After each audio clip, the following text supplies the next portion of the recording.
हम जो हाउसवाइफ है ना, हमारे अंदर एक दुविधा रहती है कि हम अपने कैरियर को चुनें या फिर हम अपनी गृहस्थी जीवन को चुनें। इन दोनों के बीच में एक हाउसवाइफ है, वो बीच में उलझ कर रह जाती है। इस वीडियो में मैं इसी टॉपिक को लेकर बात करूंगी।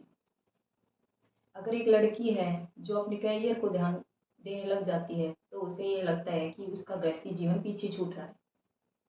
और अगर वही लड़की गृहस्थी जीवन में कामों में लग जाए तो वह ये सोचती है कि उसकी पढ़ाई लिखाई किस काम की, उसका कैरियर तो बन ही नहीं रहा, वो पढ़ाई को प्रॉपर टाइम दे ही नहीं पा रही।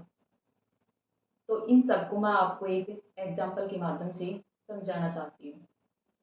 मान लीजिए एक बहुत गहरी खाई है और उस खाई के अंदर आप फंस गई। एक तरफ आपके हाथ में रस्सी है और एक तरफ आपके हाथ में बहुत कीमती चीज है। तो आप खुद डिसाइड करो कि आप उस कीमती चीज को बचाने की कोशिश करोगे या उस रस्सी को पकड़कर अपनी जान बचाने की कोशिश करोगे। आपकी पहली तो प्रायोरिटी आपकी जान बचाना होगी ना। फिर उस कीमती वस्तु को तो जान बच जाएगी तो फिर प्राप्त कर लोगे। तो ऐसे ही आपकी पहली प्रायोरिटी अपना वजूद बनाना है, अपना कैरियर बनाना है। जब आप अपना कैरियर बना लोगे तो हर रिश्ते नाते, हर वो चीज़ आप प्राप्त कर लोगे जिसे आप चाहते हैं।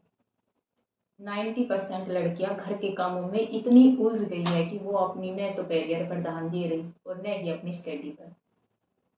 शादी के बाद और शादी से पहले वाली लाइफ में चेंज तो बहुत होते हैं, लेकिन आप खुद डिसाइड करोगे कि आप उन बदलाव को कैसे ला रही हो अपनी लाइफ में।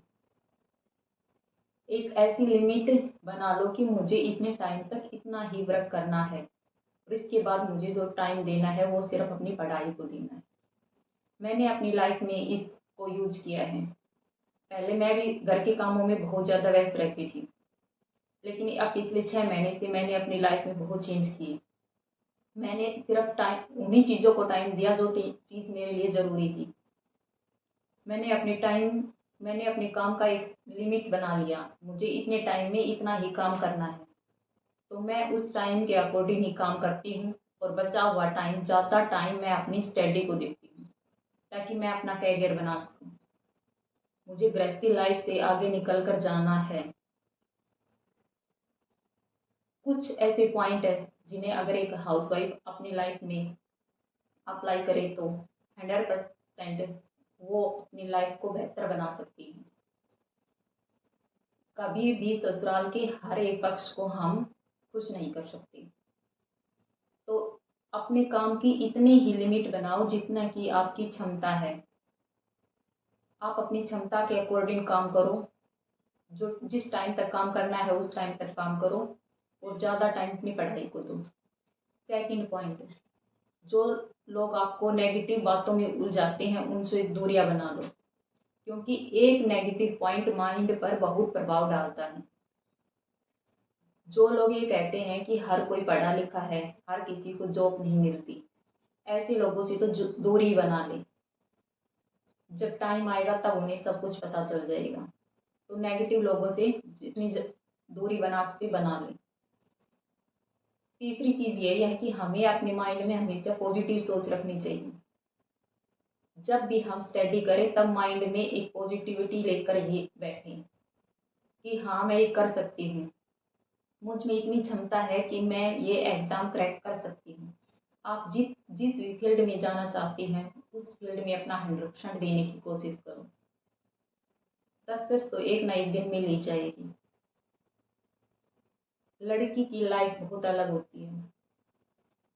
शादी से पहले और शादी के बाद की लाइफ में तो बहुत ज़्यादा चेंज हो जाते हैं।